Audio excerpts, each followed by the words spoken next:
Bon, alors là, on passe au ponçage à la main. Bon, alors c'est le même principe que la girafe au plafond, hein.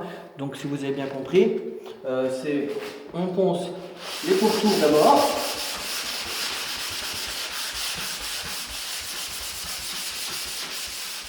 Voilà, comme ça, on chanfreine l'arrivée. Parce que c'est ça qui se voit à la peinture, hein, généralement. Et après, en mouvement circulaire, bah oui, les disques de la girafe, ils tournent. Bah, votre main doit faire pareil. Voilà, vous cassez le grain sur le dessus. Juste vous cassez. Et donc après, le seul truc qu'il y a,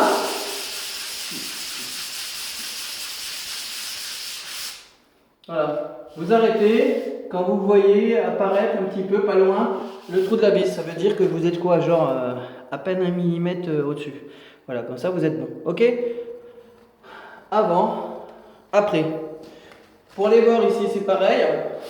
Sauf que il faut poncer comme ça vers l'intérieur. Parce que si vous faites ça, ce genre d'arrêt, vous risquez d'arracher des petits bouts d'enduit ou votre bande tendance à pelucher un petit peu les bandes armées sur les angles comme ça, et donc du coup elle arracher.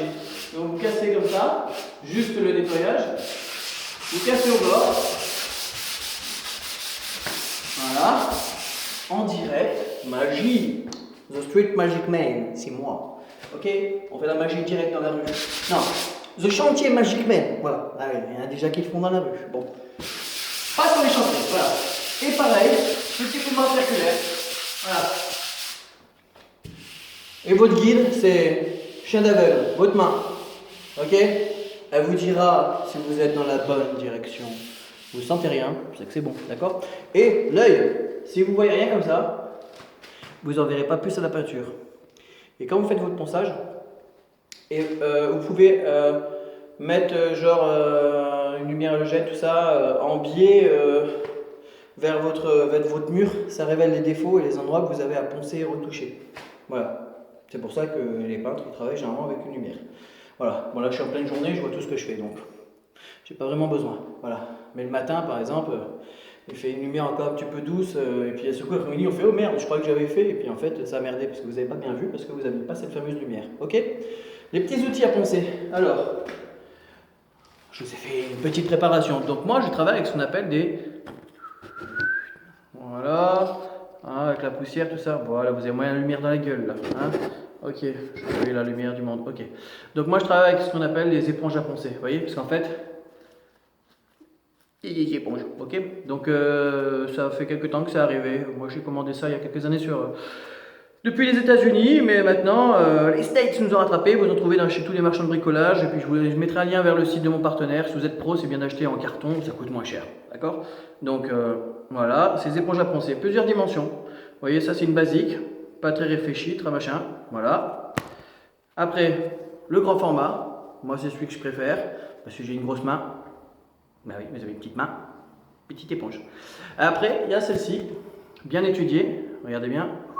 Elle est en biais. Bah oui, parce qu'en fait, quand on fait les angles, comme ça, il n'y a pas un côté qui touche l'autre et qui l'abîme. Vous êtes tranquille, voilà. Ensuite, pourquoi je travaille avec des éponges à poncer? Tout simplement parce qu'en fait, beaucoup se plaignent. Les cales de bois, ça fait mal aux mains au bout d'un moment. Avec ça, ça épouse votre main. Quand vous appuyez, ça appuie. Donc ça vous fait pas mal, c'est tranquille. Ensuite, c'est pourquoi c'est important.